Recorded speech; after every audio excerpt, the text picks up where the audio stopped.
Hello and welcome back to Let's Play Rogue Trader with me, Reggaeton. Let's see if she who leads forward has anything new to say.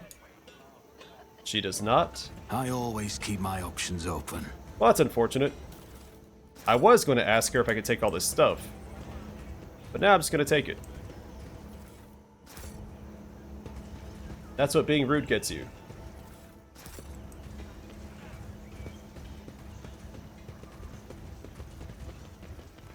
You taught as a kid that manners are important. Not because it's courteous and the right thing to do, but because your dinner guests will rob you blind if you aren't. Let that be a lesson to you.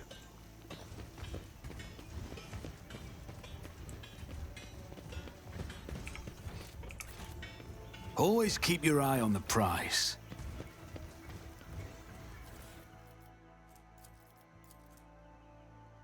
A monograph by Carl Emanuel Serubian, Doe, on the culture of the Imperium's far worlds.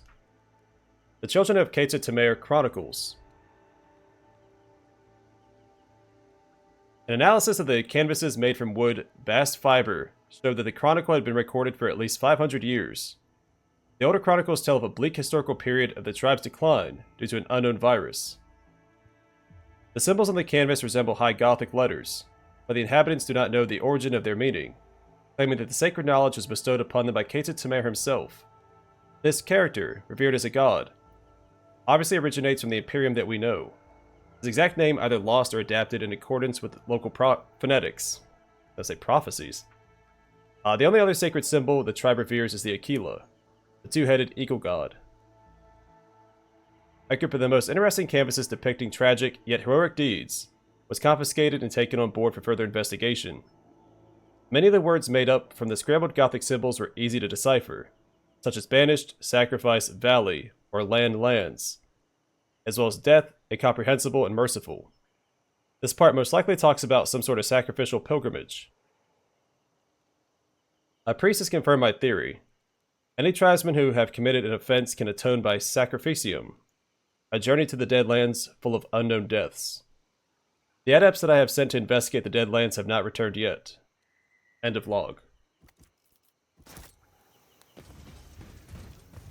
Rise to the top, or get left in the dust.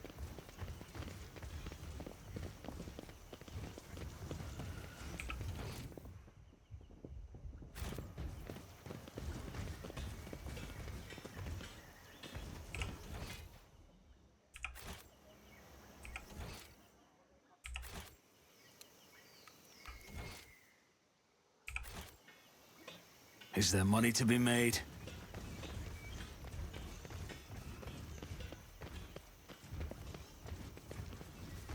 That looks like everything.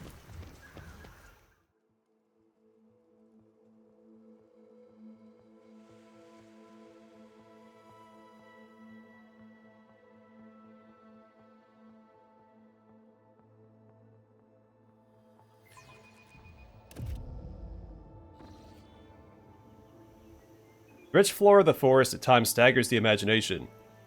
Among the trees covered in ivy and moss, the rogue trader notices a spiraling pattern of small white lumps on one of the tree trunks. Someone has cut the bark, causing the milky sap to flow down the damaged parts of the tree, harden from the heat, and turn into uneven rubbery cocoons.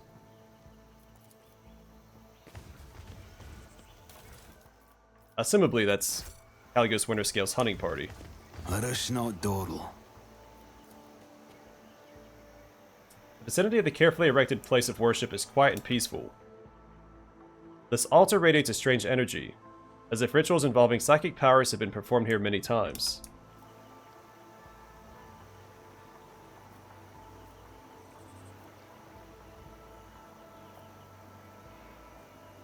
So I'm guessing if we try to grab this, the turret will shoot us. My pleasure. Hunt brothers, take heed. The Kadrikari remains rest amid the forest of Quetza Temer, along with this world's sorrowful past.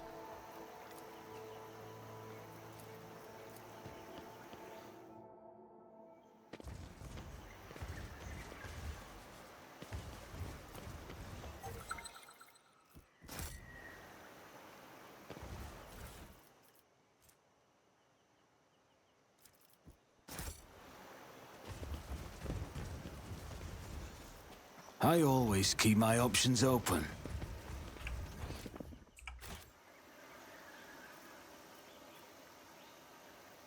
We came out this way. I'll continue to hang a left.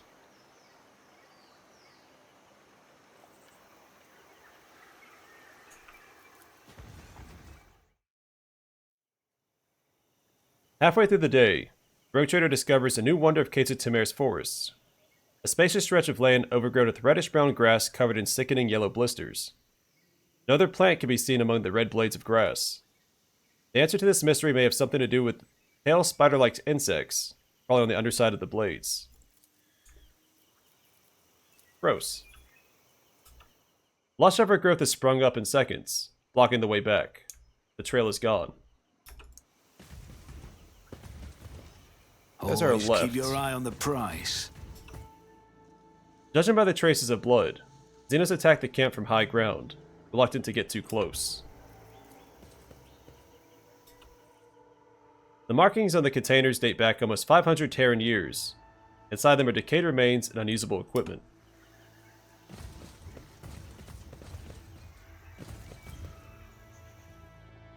A putrid stench of decaying flesh comes from those enforcer bodies that haven't been torn apart by the local wildlife. Excuse me. A job for me. Job for you.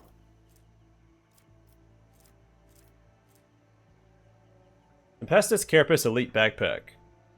While the wearer's weapon has 4 or less base rate of fire, the weapon's rate of fire is increased by ballistic skill bonus divided by 3, and its recoil is doubled. While the wearer's weapon has 5 or more base rate of fire, hit chance of the wearer's burst attacks is increased by a percentage, and recoil is negated.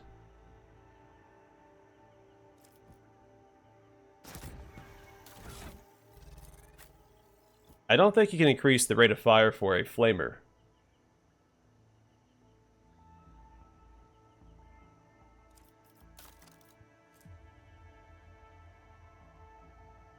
So that first effect doesn't work with it.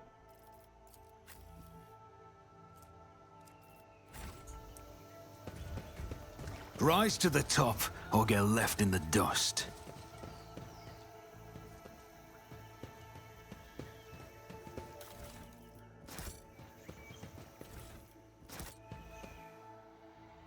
Am I the only one feeling that something wrong happened here?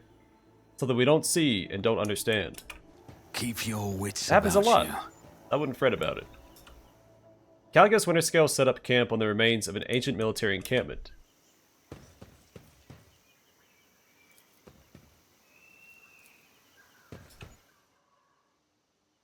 That's Calligos Winterscale Seneschal, Erdrig van Tornsten, by the God Emperor, who sliced in two with a single blow.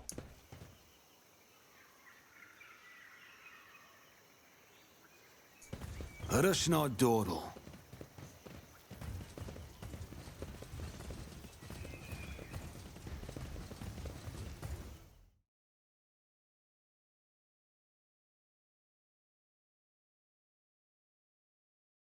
I'm trying to remember our encounter with Caligos at our ceremony.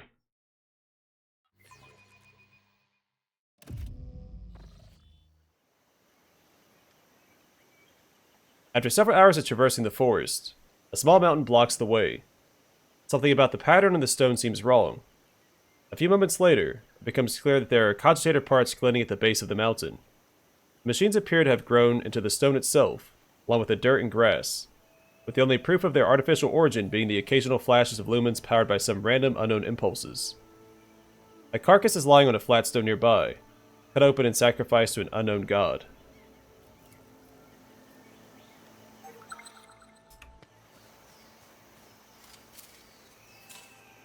The Inquisition taught me many things.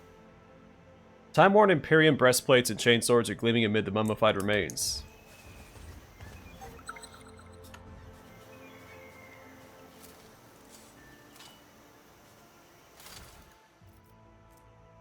Archmilitant's Hood.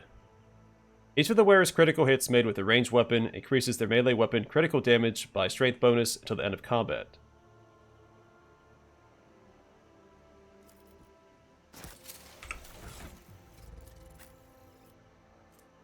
Dang. Is there money to be made?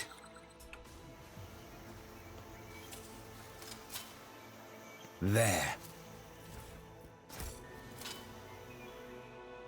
Someone repurposed old containers to build a ceremonial tomb. The remains of Imperium soldiers were placed inside a long time after their death. Always keep your eye on the price. That's kind of cool.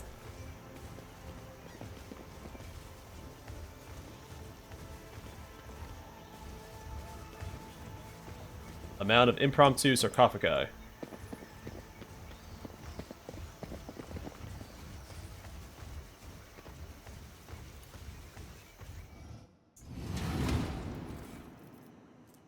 Stupor.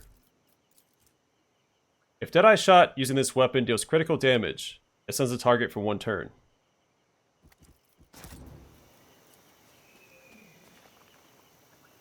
An unknown soldier's remains. We are lacking Medicae. I always keep my options open. Alright, that's our left path.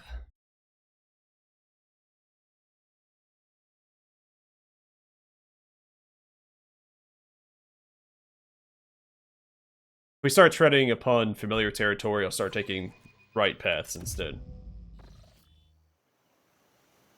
Hours of wandering bring the rogue trader to a tall, sprawling tree. Something shiny is stuck in the foliage. Coming closer, the Lord Captain recognizes an obsolete heavy void suit model that has been subsumed among the growing branches. A heavily damaged skull bares its teeth from behind the murky glass. At least their death was quick. Oh, you assume.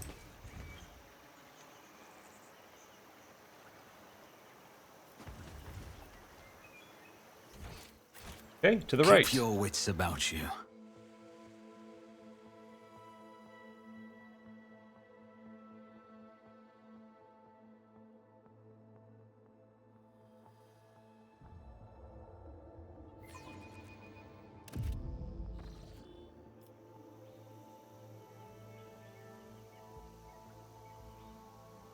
I think that's new. Yeah. The forest hike lasts an entire day. In the golden rays of dusk, the rogue trader sees a small hill crowned with an aquila, a double-headed eagle totem made from the plasteel and rockcrete components of an ancient ship. The foot of the hill provides a much less scenic view, however. Oh, we have seen this. The soil is stained brown from all the flesh smeared upon it, contrasted only by the white specks of bone shards mixed into the dried up bloody mass. That's where we fought the Eldar. So we could go back to the beginning and start taking right turns instead. Or is there not an Rise exit to the here? top or get left in the... Kunrad has managed to find himself a henchwoman in the heart of Dargonus? Regina? Who would have thought it? Voidfear will not leave the Versarian family or the von Valancius dynasty in peace until he is dead. Focus on finding and destroying him. That is the best thing to do now.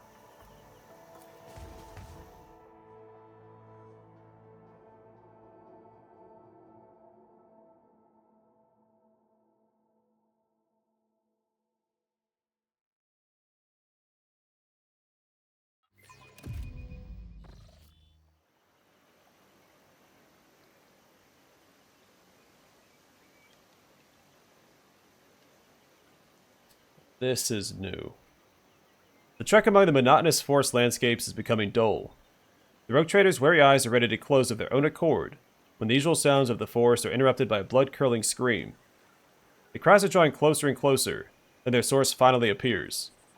A small creature with slick black fur and a long tail. As if mocking the rogue trader, lets out another piercing cry and scurries away, its yellow hindpaws winking between the tree branches. That was new, but this area is not. Did they just take us right back here? I did take a different exit, didn't I? Yeah, I ran to the far side. Okay. So I guess the old areas loop back. I'm assuming that we were shoehorned into finding the village, so no matter what path we took, we'd have seen the same areas.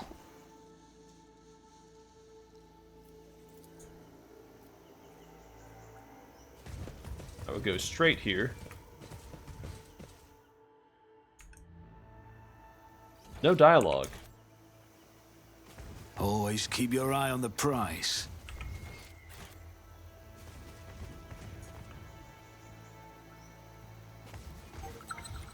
And done. The fruit gatherers' bodies have been savaged and gnawed at by local wildlife. They likely couldn't leave the area because of the moving forest. Bayonet chain knife. When the wearer attacks a target with any ranged weapon in a 1-cell range, that attack inflicts bleeding 10. The target also suffers plus 25% critical damage to all attacks made against it.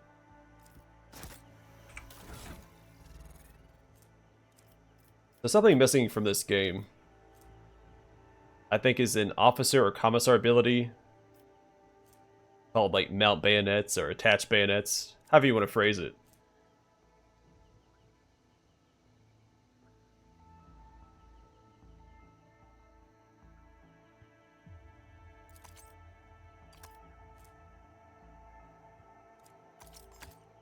He does not need cover efficiency.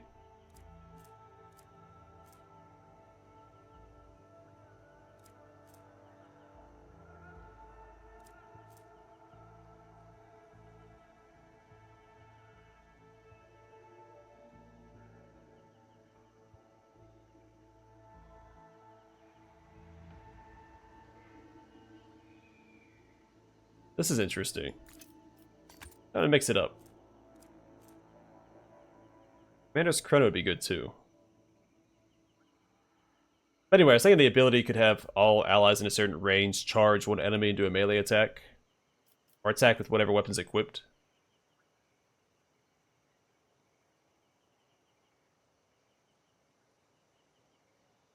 I don't much care about bleeding. They usually kill enemies in 1 or 2 attacks anyway. So maybe higher initiative? We don't get to see Opar act very often. And between acting first and the Blade Wings item, if enemies are clustered together appropriately, which they usually aren't, usually at the beginning of combat they're spread out fairly well.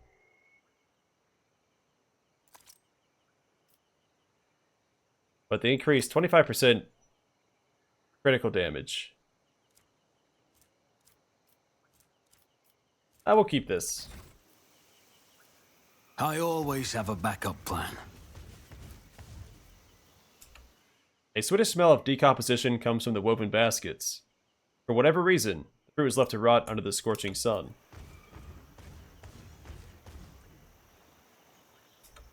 Fruit and sweet tree sap used to be harvested in this clearing, but now the overripe fruit is weighing down the branches.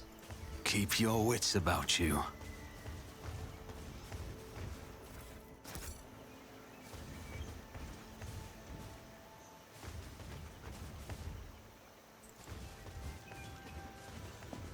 Rise to the top, or get left in the dust.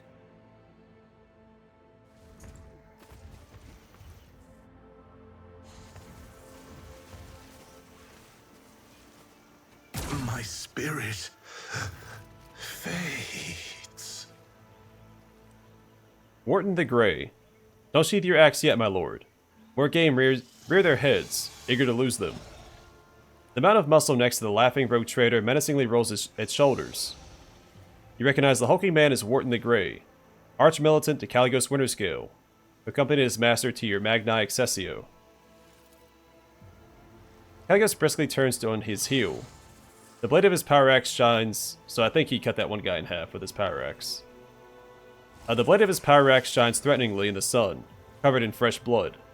Upon seeing you, he breaks into a bloodthirsty grin. You repeat yourselves, you know scum. You really believe that I will fall for your trick twice. O Starborn, graciously allow this priest to speak. The one before you is not... Silence. I just realized he has a slith in his retinue. And... a tech priest. I believe that's Wharton the Grey. And there's Speaks with Gods. And a navigator? See the eye symbol right there. And the staff itself is a giveaway. A silence. Caligos barks at the old man, his eyes blinded by blood and rage. I not feed you to the forest beast for one reason and one reason only. You may still be of use. You do not want to die with these Xenos. Shut your mouth. Lord Caligos must have lost his mind. Why else would he mistake the Lord Captain for an enemy of humanity?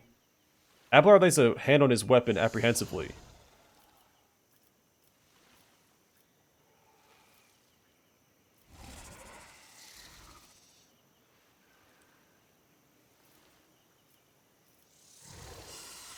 In the name of the God Emperor, Caligos Winterscale, do not make me kill you.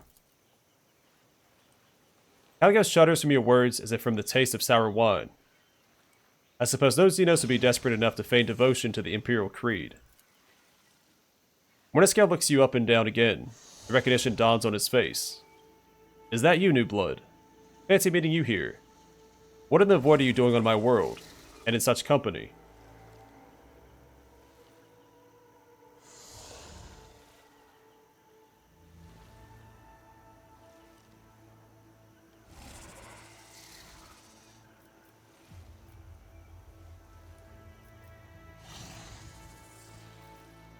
How do I put this?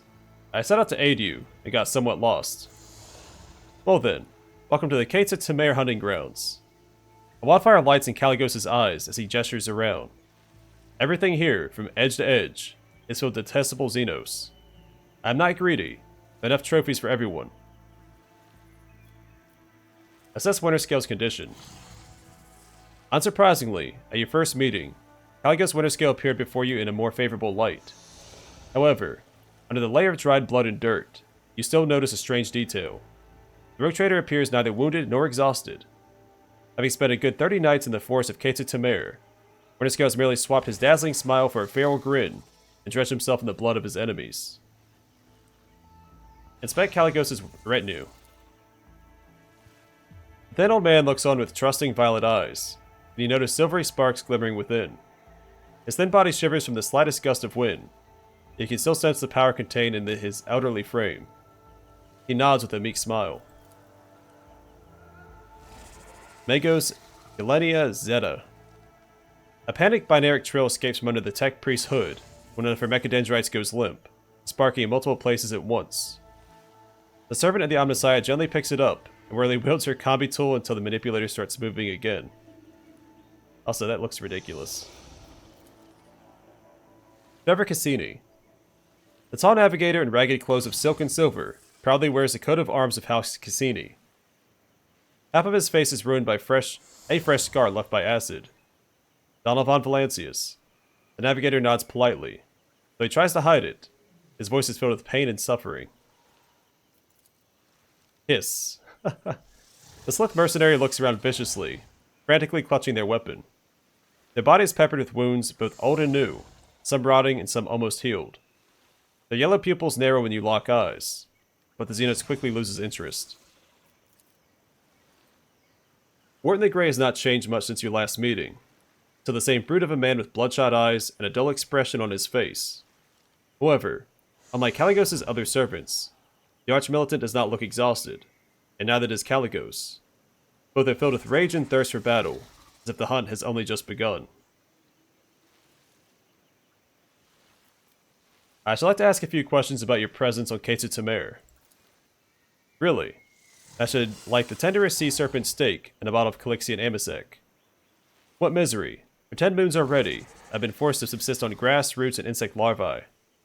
Caligos growls restlessly. Save your questions for later, Donald. I'm not talkative when hungry. Let's find a way to the old man's village, and then I'll give you your audience. The old man guiltily lowers his head. The forest home of this priest and his people had always been full of wisdom and life. But the fire rain called by the outsiders from the darkness, one great moon and one small moon ago, angered the forest spirits. This priest must find his way home, to the heart of Quetza Temer, and perform the soothing ritual alongside his tribe. Until he does, the spirits will suffer and twist the trails. Until he does, the Starborn will not be able to return to the stars.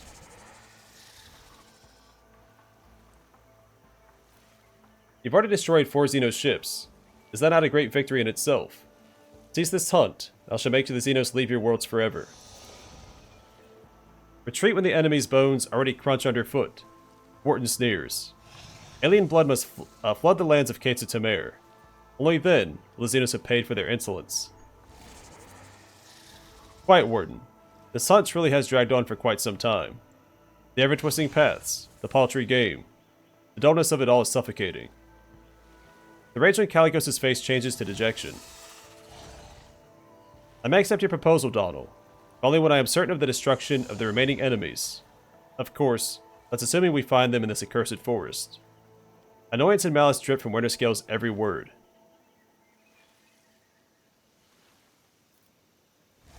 Then the first order of business is to return the priest to the heart of the forest and calm its rage. Well, what are you waiting for, new blood? I wandered these forests for 30 nights, did not find the way to the old Twigs village. Excuse me. We'll see if you bring us better luck. Move out. Oh, they're following me.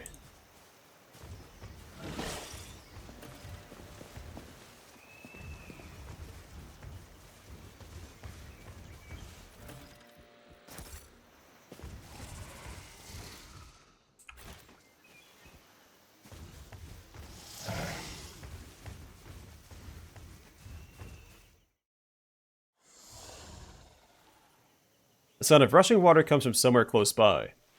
After a few more steps, the forest parts, revealing a stepped waterfall. The clear currents flow gracefully from one step to the next, carrying peculiar colorful ribbons, which turn out to be living creatures that latch on to the porous surface of rocks with their flexible bodies, snapping at small fish with their eyeless, toothy heads.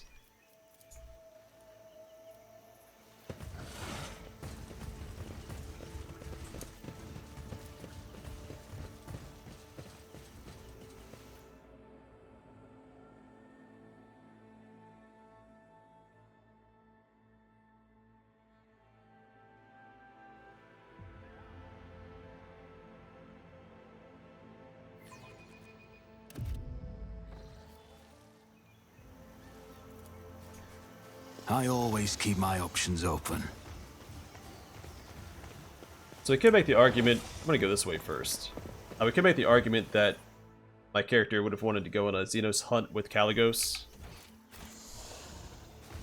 Always keep your eye on the prize. But it's much easier to hunt Xenos when the force isn't acting the way that it is.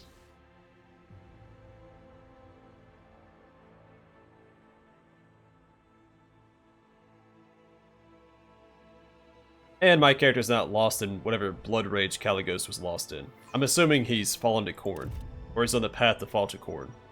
And maybe we can prevent that, or encourage it.